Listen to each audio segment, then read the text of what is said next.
Bonjour à tous et toutes.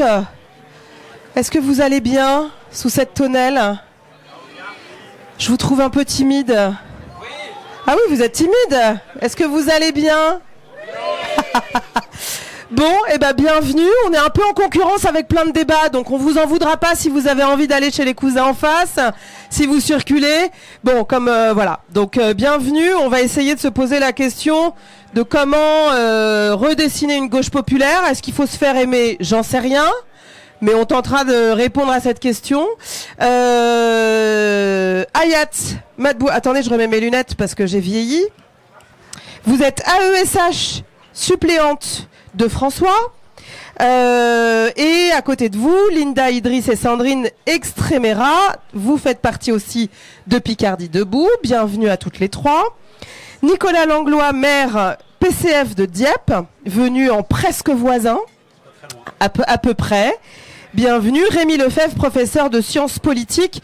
Vous, c'est Lille. Ouais. On est quand même globalement dans la même zone. Bienvenue à tous. Vous aurez évidemment la parole. Hein. L'objectif, c'est pas qu'on soit dans un truc descendant. On va commencer dès le début à prôner l'horizontalité et les nouvelles manières de faire, ce qui vous donne à peu près l'idée de où est-ce qu'on va aller dans notre discussion. Peut-être commencer par le commencement. Une gauche populaire, si tant est qu'elle ait jamais existé, peut-être Nicolas Langlois là-dessus, le PC qui était une force absolument centrale et qui était une grande force populaire aujourd'hui a été quelque peu remplacé, disons-le clairement. Qu'est-ce qui s'est passé? Qu'est-ce qu'on a foiré collectivement peut-être? Est-ce que c'est le même diagnostic à faire pour tous les partis? Est-ce qu'on pourrait dire la même chose du Parti communiste que de la social-démocratie? Peut-être commencer donc par un diagnostic. Pourquoi aujourd'hui on en est à se poser la question de se faire aimer quand on est à gauche? Ça fonctionne? Vous m'entendez là? Il faut vraiment, Nicolas, faut vraiment coller. Faut vraiment parler fort. Et là, c'est mieux. Ouais, il faut coller le bis. Okay. Voilà, super. Là, ça va? Bon, comme ça, on sera bien calé pour les suivantes. Bonjour à toutes et à tous. Ça commence fort. Ah bah je vous avais prévenu qu'on n'avait pas de temps à perdre. Hein. Et ça commence fort et ça tombe presque mal parce que moi, je suis pas un nostalgique et je suis pas non plus fan des romans qu'on arrive à se raconter sur l'histoire de notre pays, sur l'histoire politique du pays, ou sur ce que nos forces politiques auraient pu être, comme si ça avait été simple, et comme si le Parti communiste, par exemple, avait pu être une force centrale toute seule, comme si ça avait été inné. Je vais vraiment pas rentrer dans l'histoire, mais moi je suis né en 1983. François Mitterrand était déjà président de la République. Le tournant de la rigueur, de l'austérité, je suis né en septembre, donc le tournant avait déjà été pris, c'était juste après. Et en fait, je vais en venir à ça, c'est que le pouvoir, quand on est maire, quand on est président de la République, apparemment ça use plus vite et ça fait prendre le melon beaucoup plus vite que quand on est maire, mais l'exercice du pouvoir, des responsabilités, ça use. Et d'ailleurs, si parmi vous, il y en a qui ont des responsabilités professionnelles, associatives, politiques, syndicales, on peut se dire que ça use. Et ça peut user d'autant plus vite quand on tombe dans les modes ou quand on succombe au discours soi-disant dominant qui viendrait d'ailleurs. Et si on parle de la gauche, par exemple, tout ce qui s'est mis en place au niveau européen, sous influence patronale, pour dire que dans les politiques qu'on avait amenées, il n'y en avait pas 36, pour faire le lien avec l'histoire, 1936, mais qu'il n'y en avait qu'une et que même la gauche, qui avait été élue sur de très grosses attentes populaires, des changements radicaux, un autre modèle de société, devait se mettre dans le moule du libéralisme. Et donc, même moi, je suis pas un grand nostalgique pour dire qu'avant ça a été simple, mais en fait, tout ça, c'est une question d'orientation, de rapport de force, et pour faire le lien avec le titre d'aujourd'hui, moi, je sais pas s'il faut se faire aimer ou s'il faut aimer les gens au bout du compte, et quelle est la différence. Mais il ne faut jamais perdre, peut-être en guise d'introduction, la connexion aux gens, au milieu populaire et à celles et ceux qui font tourner le pays ou nos communes quand on est maire. Hayat, même question? Ouais. Avec le micro vraiment collé? Là, comme ça. Ouais, très bien. Donc, bonjour à toutes et à tous. Donc moi, Hayat Madboua, ESH, et suppléante de François Ruffin. Alors moi, quand on m'a dit qu'il y avait à avoir un débat qui s'appelle se faire aimer, comment se faire aimer, J'aimais pas trop ce titre de se faire aimer, parce que ça veut dire, voilà, on cherche vraiment, dans l'action qu'on peut mener, tout ça, à se faire aimer. Mais le but, c'est pas ça. Je pense que déjà, c'est redonner, en fait, que les gens puissent nous faire confiance. C'est ça, nous refaire confiance à la gauche. C'est pas se faire aimer, parce que les gens, quand ils vont voter, bah des fois ils votent pour nous, mais ils nous aiment pas.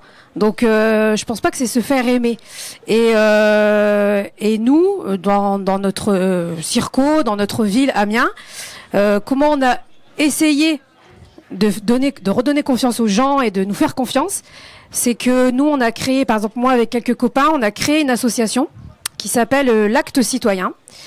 Et avec cette association, on fait des actions solidaires, et on a une action vraiment phare qui est pérenne et qui fonctionne très bien, qui s'appelle Noël solidaire. Donc chaque année, à partir du mois d'octobre, on récolte des jouets, on demande aux gens de nous donner leurs vieux jouets, qu'on répare, qu'on nettoie, qu'on emballe. Et ce qu'on aime faire, nous, avec l'Acte Citoyen, c'est travailler avec. C'est pas faire à la place d'eux, c'est travailler avec. Ce qu'on fait, c'est essayer de créer du lien avec d'autres associations. Donc, on donne ces jouets aux associations qui, elles, les redistribuent aux enfants des adhérents. Donc, c'est une façon aussi de redonner confiance aux gens, c'est-à-dire de leur dire, voilà, faites-nous confiance, revenez nous voir. Et c'est une façon aussi de les amener à s'ouvrir, de créer du lien. Et finalement, le jour où, par exemple, on a, je donne l'exemple des élections législatives qui viennent de s'écouler là, et on a gagné heureusement. Et ben moi, j'ai constaté cette différence, le fait d'être sur le terrain en tant que personne d'une association. Les gens, ils se reconnaissent finalement en moi, parce que, entre guillemets, je suis normale, je suis à ESH, je vais travailler comme eux tous les matins, je les côtoie, et du coup, c'était plus facile de parler avec eux, c'était plus facile de les amener à aller voter, parce que voilà, ils avaient une image de, c'est la personne qui donne des jouets tous les ans à Noël, c'est la personne qui vient faire des actions, on fait aussi des distributions alimentaires pour les étudiants, on fait assez large, on fait beaucoup de choses, mais voilà, je trouve qu'à travers nos actions, on arrive à ramener les gens finalement, à les faire sortir de chez eux déjà, à parler entre eux, à nous faire confiance, et à les amener finalement à refaire confiance à la gauche et à les faire voter, quoi. Mais alors, merci Hayat. Ce qui est intéressant dans ce que vous dites, c'est que vous avez utilisé le terme de normalité, de réintroduire de la confiance, de recréer du lien, et donc en creux, ça voudrait dire que tout ceci a été abandonné. Linda, qu'est-ce que vous en pensez ? Ce que j'en pense, je pense que faut savoir que je n'étais pas dans un parti quel qu'il soit avant 2017. C'est-à-dire qu'en 2015, quand sur les Hauts-de-France, quand le RN a failli passer une fois de plus, je reparle pas de Jean-Marie Le Pen et autres, une fois de plus. Quand je dis une fois de plus, parce qu'il y en a marre, voilà. À ce moment-là, 2015, ça a été le choc en me disant ça suffit, ça commence à bien faire, mais à quel moment je me suis moi, devant ma télé, pris en main pour faire changer les choses. Dans mon travail, je suis quand même directrice de centre de loisirs, donc tout ce qui est animation, jeux, plaisir, faire ensemble, vivre ensemble, basse commune, tout ça, c'était déjà ancré en moi. C'est pas quelque chose que j'ai découvert. Je l'avais déjà en moi par le biais de mon travail, je dirais. Et là, en 2015, quand il y a eu dans les Hauts-de-France, Le Pen qui a failli passer, là, ça a été le déclic en me disant, mais moi, Linda, qu'est-ce que tu fais devant ta télé à regarder des élections qui te démoralisent à chaque fois, et à quel moment tu vas bouger?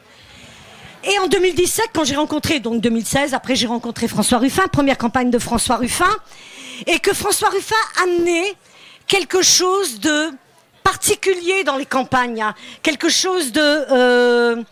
ce côté humain qu'on ne voyait plus, soyons clairs. On l'a vu chez les communistes pendant très longtemps, des fêtes communistes qui avaient été organisées, et que on sentait bien que les partis, même à Amiens, je voyais bien que le Parti communiste à Amiens faisait beaucoup de fêtes, et tout avait été abandonné. Et quand François Ruffin a commencé à dire il faut remettre militant ne doit pas rimer avec chiant. Voilà. Et ça, cette phrase-là m'a dit, ah bah oui, si c'est pour me faire chier, aller boiter et rien avoir en retour, effectivement, c'est pas très rigolo pour moi. Donc, qu'est-ce que je vais faire pour que militant ne soit pas chiant? Et donc, ce que j'aime faire, c'est-à-dire les gens, voilà, mon contact, les gens, mon plaisir. Il y a eu les ruffettes, ça a commencé par les ruffettes, qui ont commencé des ruffettes d'été, des ruffettes de campagne. Et ensuite, on a basculé sur des ruffettes de Noël. Donc toutes ces ruffettes organisées avec un moindre coût, parce qu'il ne faut pas croire que ça puisse coûter beaucoup d'argent. C'est faux. C'est complètement faux. D'ailleurs, je dis clairement, il vaut mieux mettre 2 000 € sur une fête et en faire 10 que de mettre 10 000 € et d'en faire une seule, là. Parce que plus on amène aux gens, et les gens ne demandent pas grand-chose. Une petite kermesse, une course de sac à patates, ça coûte rien. Et pour autant, ils sont là.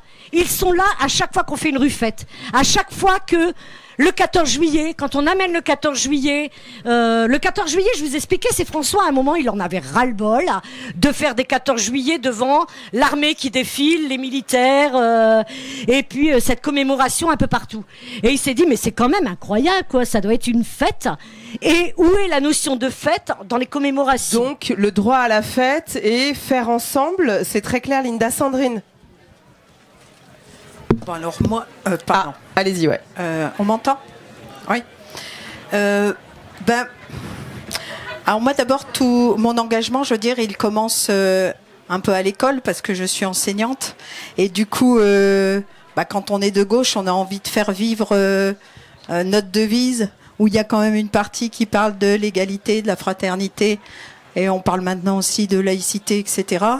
Et du coup, dans mes actes au quotidien, eh bien, ça va être de faire des collectes, comme l'association d'Ayat, collecte de fournitures scolaires. Tout le monde ne touche pas la prime de rentrée, donc on a des publics avec des enfants dont les parents ont des OQTF ou voilà, n'ont pas de statut qui leur permettent d'en bénéficier.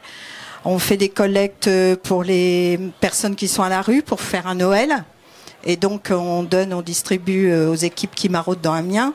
Donc, moi, c'est un peu ma façon de militer, même si on ne fait pas de politique, on va dire, à l'école. Et on ne doit pas forcément donner partager nos idées politiques. Dans notre quotidien, quand on choisit des textes de lecture, quand on choisit des actes comme ça de collecte, voilà, on fait de la politique comme ça. Mmh. Et après, ça permet aussi de rejoindre les copains. Moi, je suis là depuis le début avec François Ruffin et d'élargir comme ça le travail qu'on peut faire un petit peu dans son quotidien. C'est aussi mon antidépresseur, hein, parce que tout seul, parfois, on déprime un peu. Si on regarde les infos à la télé, c'est vrai qu'on se dit à quoi bon. Mais quand on est avec les copains sur le terrain, quand on est avec les collègues, quand on fait nos ruffettes, quand on mène des campagnes, quand on se sent utile, on évite de prendre le cacheton, quoi. Puis voilà, c'est un peu ça. Merci Sandrine. Rémi Lefebvre, je reboucle avec vous. Qu'est-ce qui s'est passé pour qu'on en arrive à se poser aujourd'hui cette question? Prenez plutôt celui-là comme ça.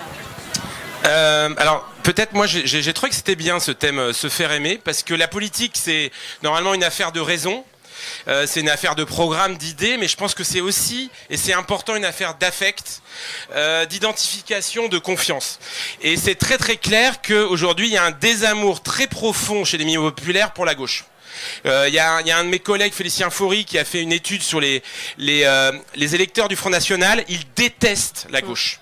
Ils la détestent. Ils la détestent. Ils trouvent et ils la détestent parce que je pense que le problème de la gauche, outre sa crédibilité, c'est que très souvent, les gens qui n'aiment pas la gauche et les milieux populaires, hein, je vous rappelle que 50% des milieux populaires aujourd'hui votent pour l'extrême droite, c'est qu'ils trouvent qu'il y a un énorme décalage chez les gens de gauche entre ce qu'ils disent et ce qu'ils font et ce qu'ils sont. Voilà. C'est ça le problème de la gauche.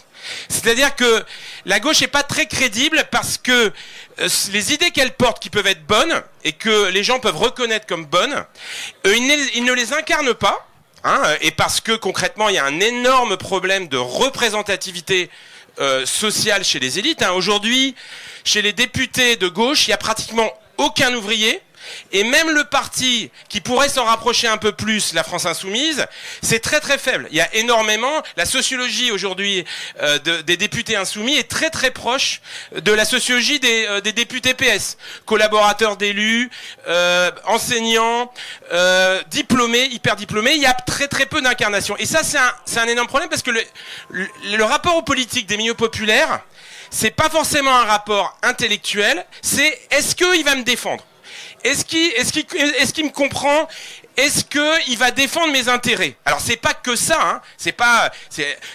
Les leaders de gauche, ils ont pas toujours été ouvriers, et c'est Blum, Jaurès, ils étaient pas forcément, c'était des intellos, mais il y avait ce sentiment de proximité, et donc aujourd'hui les gens de gauche ont l'impression que, alors surtout quand en plus la gauche, quand elle est au pouvoir, il y a un énorme décalage entre ce qu'elle a dit au moment des campagnes et ce qu'elle a fait, le lien de confiance est rompu.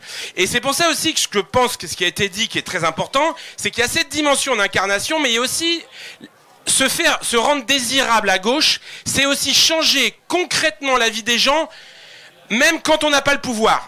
C'est-à-dire, et ça je pense que c'est très important, c'est remettre au cœur du militantisme les formes de solidarité pratique. C'est-à-dire que moi je pense que par exemple le parti moderne, ça va être un parti qui fait du soutien scolaire, qui est coopératif de consommation, et de ce point de vue-là, sans nostalgie, on peut quand même puiser sur ce qui s'est passé dans le passé, parce que concrètement les partis de gauche, par exemple la convivialité, c'était extrêmement important.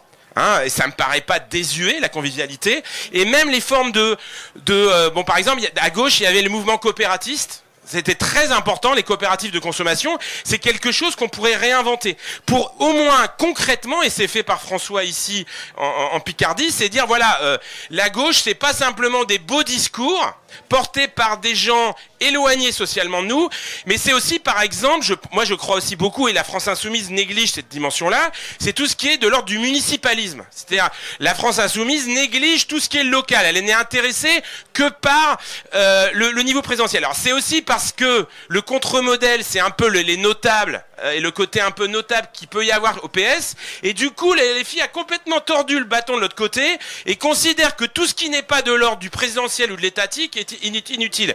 Alors que moi je pense concrètement qu'il y a plein de choses à faire au niveau local, et qu'une force de gauche, elle doit changer la vie nationalement, mais aussi localement. Mmh. Ce qui veut dire que, clairement, il faudrait... Rémi Lefebvre, je vous invite à le lire. Parce que sur 500 pages, c'est encore plus intéressant. Ce qui veut dire, et j'aimerais bien vous entendre, Nicolas Langlois, sur ce que vient de dire aussi Rémi Lefebvre, et mesdames, on arrête la professionnalisation, on fait en sorte que les militants, en fait, ressemblent à ceux à qui on parle. On fait en sorte de recréer donc de la convivialité, les fêtes, mais aussi l'action sociale peut-être pure, les actions de solidarité. On recrée du commun, tout simplement. Ça paraît simple comme ça, mais qu'est-ce que ça veut dire typiquement, par exemple, vous, sur Dieppe?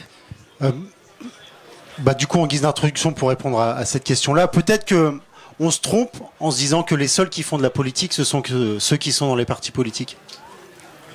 Moi, si je prends ma ville, il y a beaucoup de militants du quotidien dans les associations, parce que la différence entre il y a un siècle, 50 ans ou même 40 ans, c'est que le nombre d'associations a considérablement augmenté, que des solidarités qui avant étaient politiques ou syndicales parce que rien n'existait à côté, aujourd'hui sont rendues, sont appliquées, se mettent en place grâce à des associations. Parfois ça s'institutionnalise quand une mairie décide de le faire, quand une agglo décide de le faire, quand un département décide de le faire, ou l'État décide de le faire, et qu'en fait, dans les associations, il y a plein de militants du quotidien. Et que la politique, que ça soit à l'échelle locale ou à l'échelle nationale, et d'ailleurs le nouveau Front Populaire, moi je trouve qu'il a impulsé ça en très peu de temps, en laissant beaucoup de place, parce qu'ils l'ont prise au mouvement associatif, au mouvement syndical. La politique, elle est faite aujourd'hui dans notre pays par plein de personnes qui ne sont pas dans les partis, et tant mieux d'ailleurs.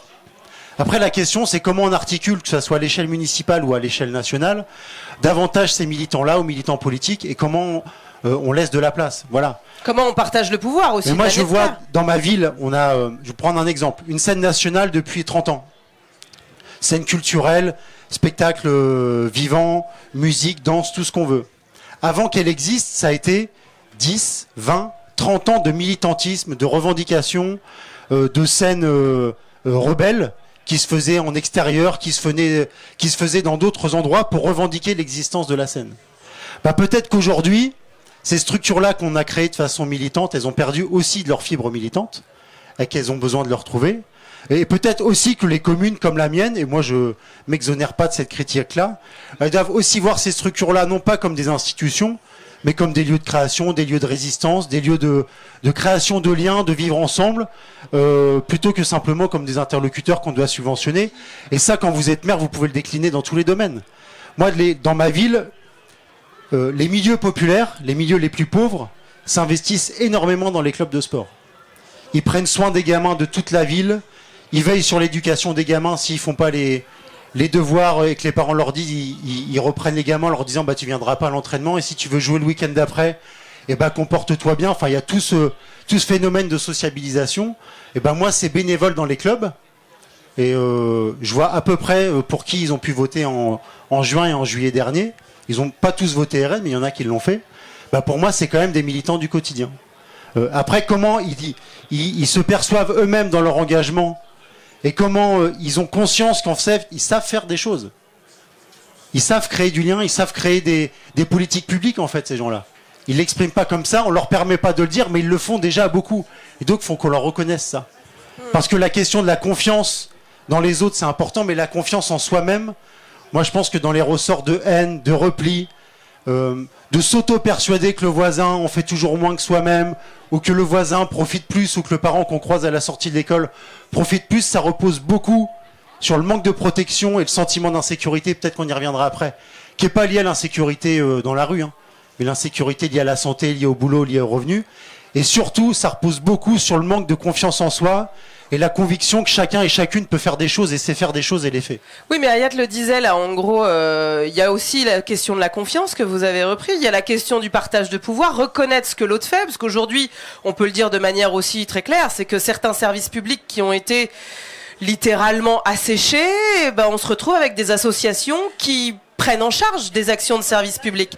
Donc là-dedans, on est dans quelque chose de l'ordre du partage de pouvoir. Comment est-ce qu'on se reconnaît? Comment on fait de la place? Et quand on est professionnel de la politique, est-ce qu'on a intérêt à partager le pouvoir avec ces gens dont vous parliez à l'instant, qui tiennent les clubs de sport, qui tiennent les associations de bas d'immeubles, qui tiennent en fait, je sais pas, des amicales en zone rurale, le comité des fêtes? Bon, on va le dire clairement, il y a parfois aussi une part de mépris de classe. Hayat, vous en pensez quoi?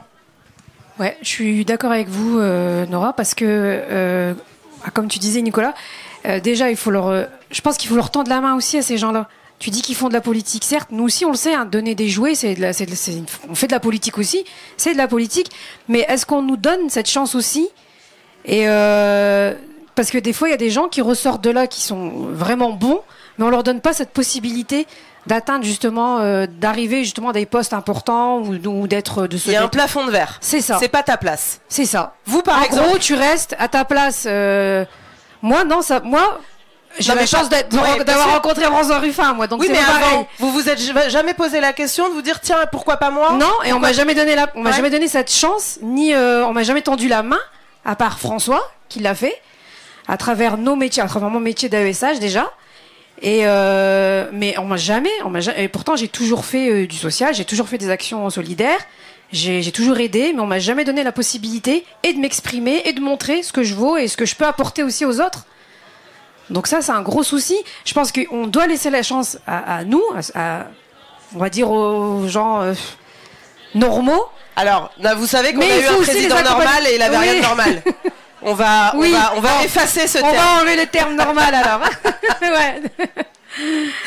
Voilà. Tu voulais dire quelque chose, Linda?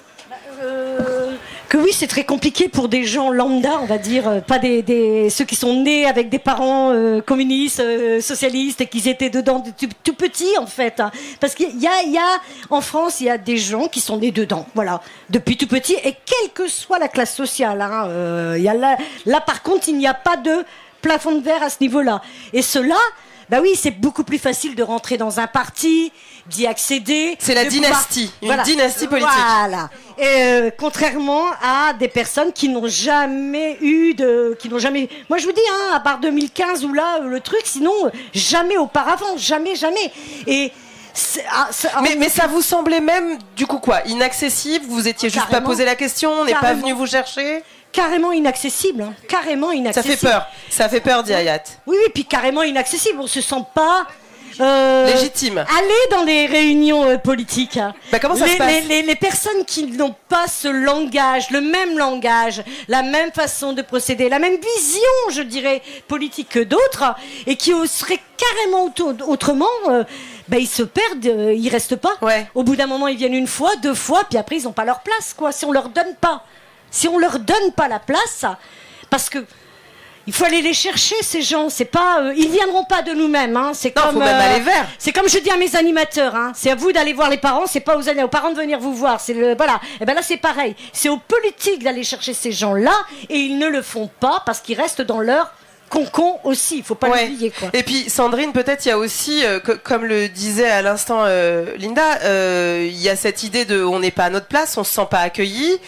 Et puis il y a l'accessibilité, c'est-à-dire que le vocabulaire parfois, les notions, le fait d'être parfois aussi écrasé par ceux qui maîtrisent l'histoire, par ceux qui ont la profondeur historique, le langage. L'accessibilité, c'est un sujet. On se sent pas forcément légitime à parler et à faire ce travail-là. Mais je pensais, pendant que vous discutiez aussi, il y a eu des débats un petit peu sur la valeur travail. Qu'est-ce que c'est que le travail?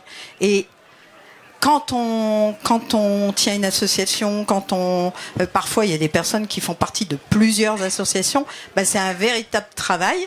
Alors, ça donne de l'énergie, on reçoit de l'énergie, mais on en donne beaucoup aussi.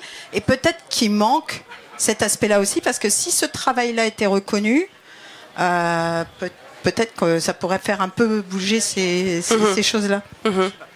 Rémi. Oui, je pense qu'en fait, effectivement, il faut pas attendre que les gens issus de milieux populaires ou un peu modestes veuillent faire de la politique. Il faut aller les chercher. Et moi, je suis favorable, par exemple, à ce qui est. On parle de parité. On a beaucoup parlé de la parité. Il y a une féminisation du personnel politique grâce à la parité. Pourquoi pas de parité sociale? Il y a des réflexions. Il y a Philippe Brun au PS qui essaie de le faire, il n'arrive pas.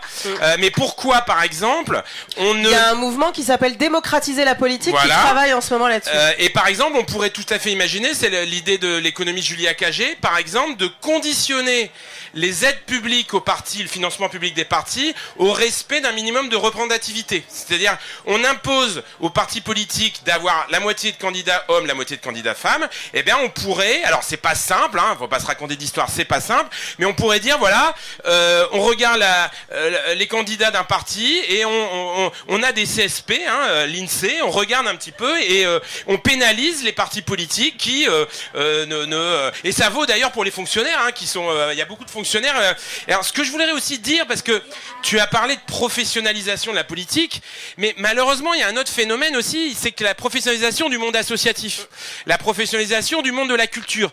C'est qu'en fait, le problème, et c'est un problème de la gauche, c'est qu'aujourd'hui, c'est plus difficile de faire le lien avec le monde associatif, parce que le monde associatif, il est plus celui des années 70, où par exemple, on a parlé des clubs de sport. Moi, je me souviens, j'ai passé mon enfance dans le bassin minier du Pas-de-Calais. Il y avait les clubs de foot de gauche et les clubs de foot de droite. Il y avait, à Lille, il y avait les clubs catho, les clubs de l'amicale laïque. Voilà. C'est peut-être encore toujours le cas, mais aujourd'hui, en fait... Et lequel vous avez pratiqué? Moi, c'était plutôt... je suis fils moi, je suis né dans le socialisme, du coup, bon, voilà. Donc, effectivement, la famille, ça compte. Et effectivement, aujourd'hui, le problème, c'est que le monde associatif, il vit énormément de financement public, et donc, il a peur, en fait, de la politisation. Et donc, c'est effectivement plus difficile aujourd'hui de politiser, en fait, des expériences, de politiser le monde associatif. Et le monde syndical, c'est pareil. Le monde syndical, il est éloigné de la gauche. Donc, en fait, on a l'impression, et la culture, c'est pareil.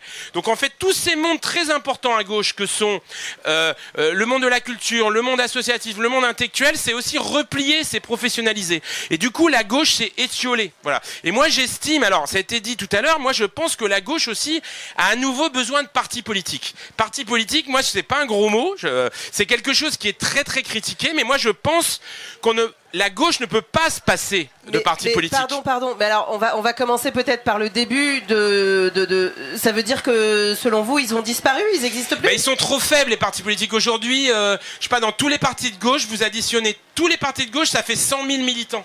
C'est incroyable, c'est ridicule, c'est très très faible.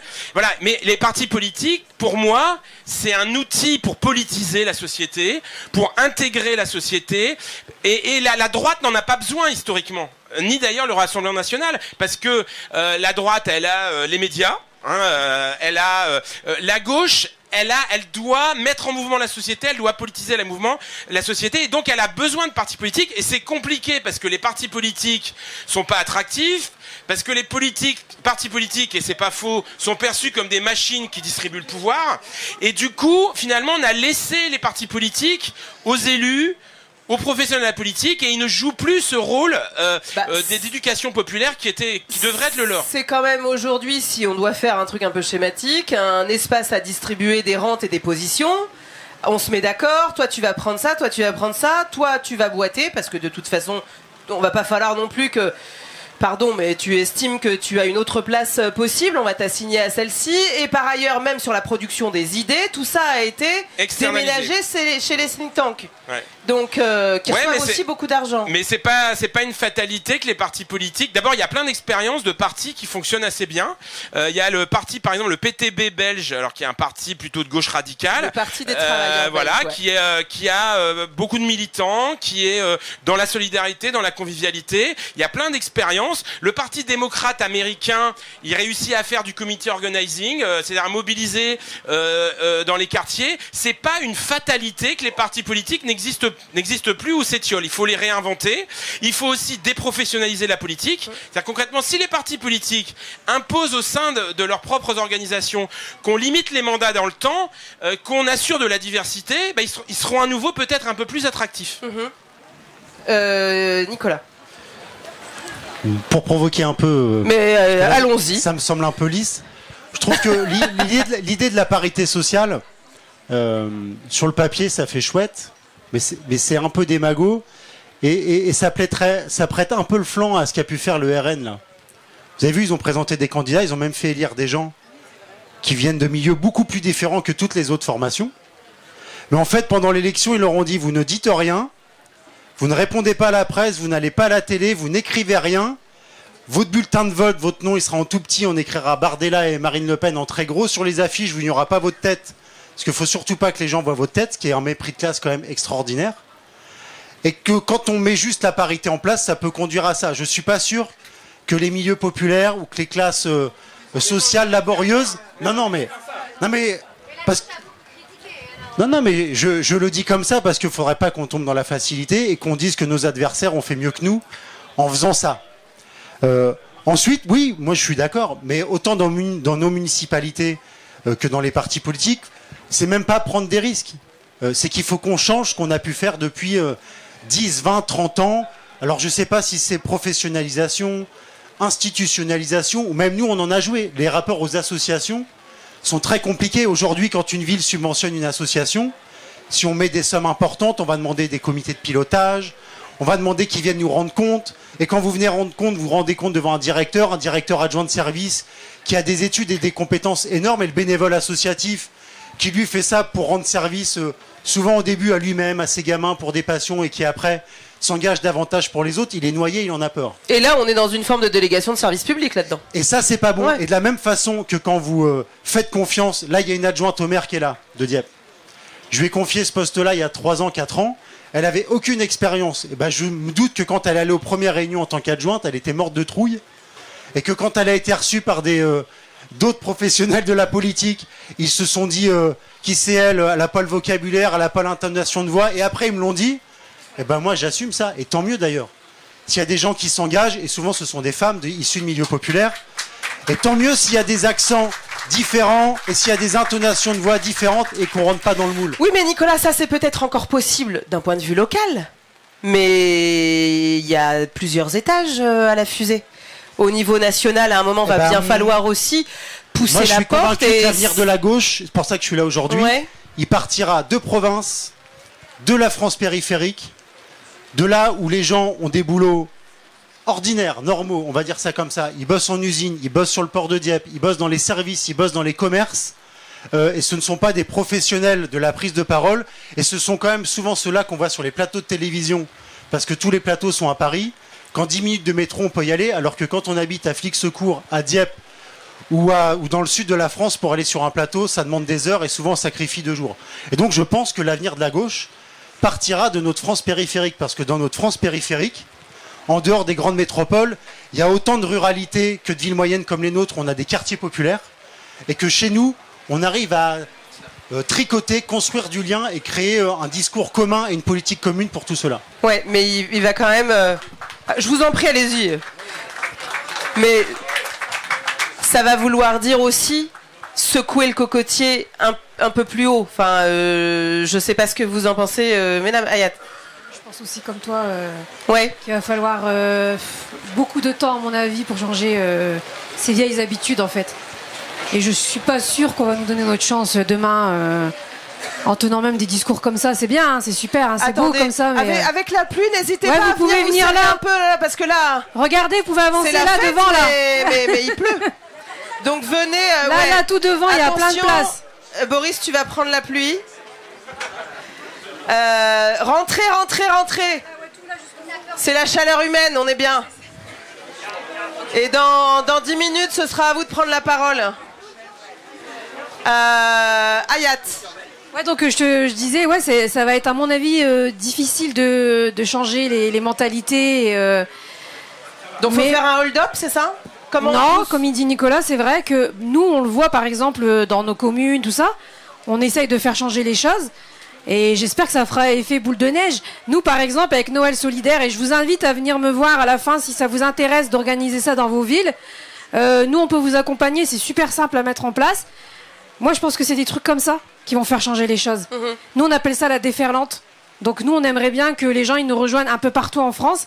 Et c'est ça qui va faire changer les choses. C'est pas ceux qui sont hors sol. Du coup, c'est recréer du lien au plus près des gens. J'imagine que vous, quand vous arrivez dans un bâtiment, on vous accueille. Exactement. On vous comprend. On n'a pas ce sentiment d'être écrasé par quelqu'un qui vous parle dans une autre langue. On n'a pas les portes fermées. On parle facilement avec les gens. Souvent, ils nous racontent aussi. On est un petit peu leur défouloir. C'est ça aussi. Il faut écouter. Il faut écouter. Voilà. Et on écoute un petit peu leurs doléances. Et il y a un climat de confiance qui s'installe. Et on arrive plus facilement à créer du lien avec eux et aller à ce qu'ils nous rejoignent, quoi. Ouais. Linda, vous vouliez prendre la parole? Oui, moi, ce que je voulais dire, c'est que par rapport à l'argument de tout à l'heure au RN, pour moi, le RN ne fonctionne... alors, ce que vous avez dit, je l'entends, mais qu'on soit clair, ils avaient personne à proposer. Donc, ils n'ont même pas pris des gens qui étaient un minimum, je dirais... dans les idées, dans l'envie, il fallait mettre des noms. Voilà. Pour moi, il fallait mettre des noms. On a mis des noms devant des personnes. Et peu importe. Et le RN a toujours été comme ça. Oui, non, mais Linda, aujourd'hui, ils se font élire. Oui, mais. Comment on répond? Ils se font élire sans se faire aimer. Comment se faire aimer? Je sais pas. Je veux dire, on n'a jamais vu. Moi, je suis allée, faire une rufette à Villers-Bretonneux. Villers-Bretonneux, c'est quand même les terres de Tanguy. Voilà. Numéro 3 du RN. Jean-Philippe Tanguy. Jean-Philippe Tanguy. C'était. On m'a dit, oh là là là là, tu vas aller là-bas, tu vas te faire massacrer. Avec le logo François Ruffin. Tu vas encore plus te faire là. Villers-Bretonneux, c'est pas très loin. Hein. C'est parce qu'on parle des bourgs et des tours. Voilà, là c'était dans les bourgs. Parce que les rufettes comme les 14 juillet, c'est aussi bien dans les bourgs que dans les tours. Hein. On les met partout. Là, dans le terre de Tanguy, quand on y est allé, c'est vrai que c'était, qu'est-ce qu'on va comment allons-nous être accueillis? Je peux vous certifier que c'était l'un de mes plus beaux 14 juillet. Les gens, ils sont moqués de qui était là. Ils étaient heureux qu'il y ait quelque chose chez eux. Ils étaient heureux qu'on s'occupe d'eux. Ils étaient heureux qu'on leur parle et qu'on ne soit pas indifférent à ce qu'ils sont, je veux dire. Et ça, pour moi, ça a été l'un des plus beaux 14 juillet, parce que les gens, on a ramené quand même l'association d'Amiens Nord qui est venue là, les femmes africaines qui ont fait le défilé, on les a ramenées là-bas. Et comment ça s'est passé? Et ça s'est super bien passé. On a été, je vous dis, c'est l'un de mes plus beaux 14 juillet. On a été très bien accueillis. Donc il ne faut pas non plus avoir cette crainte de dire je ne vais pas dans les terres du RN parce qu'on va être mal accueillis. C'est faux, c'est des préjugés. Allons-y, reprenons nos terres. C'est des terres de gauche, tout ça. Reprenons nos terres. Rémi? D'abord, quand même, concrètement, il y a un mystère, pas un mystère, mais le RN se développe dans la société alors que ce n'est pas du tout un parti de masse. Il faut quand même le rappeler. Dans la plupart des circonscriptions, un candidat inconnu, alors qu'il n'y a pas de militants, arrive à être élu. Donc ça veut dire que... Alors, on pourrait dire, du coup, ça sert à rien les militants et les partis politiques. C'est parce que le vote RN joue sur d'autres ressorts que le vote de gauche. Bon, alors attention aussi, point de vigilance, c'est que les 130 députés aujourd'hui qu'a le RN commencent à s'implanter localement. Moi, je le vois dans le Nord, au Pas-de-Calais, dans le bassin minier, ils ont Bruay, ils ont Hénin-Beaumont. À partir du moment où ils ont une ville, ils ne la perdent plus. Donc ça veut dire que ils ont des marges de progression. Mais par exemple, dans le Sud, je vous coupe, ils ont Beaucaire, avec Julien Sanchez, qui n'a même pas fait campagne qui a été réélu. Mais pour l'instant, ils ont que 15 communes à l'échelle nationale sur 135 000. Dont Perpignan. Voilà. Bon, mais globalement, ils ont encore une implantation locale assez faible. Mais peut-être pour faire avancer un peu sur le débat, parce que peut-être que des gens dans la salle diraient, ouais, mais est-ce que c'est pas un peu dépolitisé tout ça, etc. Moi, je pense que ça veut dire, est-ce que c'est pas uniquement le terrain, c'est pas uniquement en changeant la représentation des candidats qu'on va faire gagner la gauche aussi. Mais voilà, c'est-à-dire qu'il faut un ensemble. Il faut un ensemble, c'est-à-dire qu'aujourd'hui, il faut à la fois avoir un discours très à gauche et en même temps avoir de nouvelles pratiques politiques. Et je pense que ça peut aller plus vite qu'on ne le croit. C'est-à-dire que quand tu dis, voilà, ça va prendre du temps, est-ce que c'est possible? Moi, je pense qu'on est à un moment de bascule là où on voit là, on est au bout du système, on est au bout d'institutions qui sont complètement à bout de souffle et qu'aujourd'hui on est le moment où il faut refonder un certain nombre de pratiques politiques, refonder les partis politiques, refonder les institutions et par exemple sur la manière de faire de la politique, par exemple mettre en place le cumul dans le temps, interdire le cumul dans le temps au niveau national, changer les partis politiques. Voilà, je pense pas que ça soit forcément quelque chose d'inatteignable et en même temps, je le répète, il faut tenir plein de choses de front, c'est-à-dire penser aussi que c'est aussi en ayant un discours politique clair et offensif et crédible qu'on va reconquérir les milieux populaires. Dire ce qu'on fait, faire ce qu'on dit, faire en sorte que ceux qui tiennent les partis et tiennent le pouvoir et qui sont parfois dans des formes de baronnie, ils lâchent le pouvoir ou tout du moins le partagent. Ok, donc pourquoi pas. On y croit? Sandrine? Alors, moi je pense que quand même, localement, toutes nos actions, les gens peuvent nous reconnaître. À Flic Secours, vous êtes ici, il y a un maire super, il fait plein de trucs pour sa commune, il est réélu, et pourtant, le RN, il passe, et voilà, et on a un François qui est obligé de se démener malgré tout ce qu'il fait pour pouvoir rester député. Donc il y a vraiment quelque chose à faire entre le discours national et puis ce qu'on fait en local, qui est indispensable à mon avis localement, mais il faut qu'il y ait un discours national là qui change et comment on le construit. Qui passe, et ensuite je vous passe la parole, mais qui passe aussi beaucoup par les médias et ces espaces de contre-récit où il y a la possibilité de raconter autre chose, de donner à entendre une autre musique. Ça, en l'état, il n'y a pas encore de milliardaires de gauche qui ont décidé d'investir dans des médias. Nicolas, est-ce qu'il n'y a pas quelque chose de l'ordre d'un hiatus d'une fracture entre ce qu'il est encore possible de faire sur le terrain et cette espèce de bulle, comme a pu l'écrire Vincent Tibéry ces derniers jours, en mode il y aurait une bulle politique médiatique. On parle d'une France qui se droitise et lui dit, donc il est politiste, que en fait non, c'est un effet de loupe qui est porté par les politiques au niveau national et par les médias. S'il y en a qui s'interrogeaient il y a quelques années quand les milliardaires se sont à nouveau intéressés à la presse écrite ou à la presse télévisée en se disant mais pourquoi ils vont dans un domaine où tout le monde perd de l'argent. On comprend aujourd'hui que c'est parce qu'il y a une bataille idéologique, mais moi je vous propose qu'on se plaigne pas trop là-dessus parce que c'est pas nouveau. Si à l'issue de la Seconde Guerre mondiale, dans le Conseil national de la résistance et le programme des jours heureux, on se dit qu'il faut une presse libre et débarrassée de la pression des grandes puissances financières, c'est parce que déjà à l'époque, il y avait eu ce problème-là. Donc c'est pas nouveau, c'est là que les partis, les organisations, et même pas que les partis d'ailleurs, hein, forces syndicales, forces associatives, d'éducation populaire, ont tout le rôle et que le militantisme, le contact direct, humain, sans filtre, sans le filtre de ces médias, il est intéressant, mais peut-être qu'il faudrait qu'on creuse plus, puis si on va passer la parole à celles et ceux qui nous écoutent déjà depuis 1 heure, je suis sûr qu'ils vont venir là-dessus, mais avoir un programme radical à gauche, faudrait qu'on se dise ce que c'est. Être écouté et que la gauche soit entendue des gens, faudrait qu'on se dise ce que c'est et à quoi on répond. Parce que moi je crois qu'il y a quand même une bonne partie du discours que la gauche a tenu médiatiquement depuis un moment, qui est complètement déconnecté des urgences populaires, de ce que les gens vivent quand ils se lèvent le matin ou quand ils se couchent la nuit parce qu'ils travaillent en quart, ou quand ils ont leurs gamins à lever et à nourrir tous les midis, et qu'en fait ils se disent même plus la gauche j'aime pas, c'est qu'ils nous entendent pas du tout. Et je dis on, alors que j'espère que je suis pas responsable de ça, mais au bout du compte on est dans le même bateau. Et que par contre ils entendent des solutions faciles qui viennent de l'extrême droite, qui viennent des forces de l'argent, et qu'on devrait davantage se demander à quoi la gauche doit répondre et à qui on doit causer. Et à mon avis, on doit causer beaucoup plus largement et davantage du quotidien que tout le monde ne le fait actuellement. Et pareil sur la non-nomination d'un Premier ministre de gauche.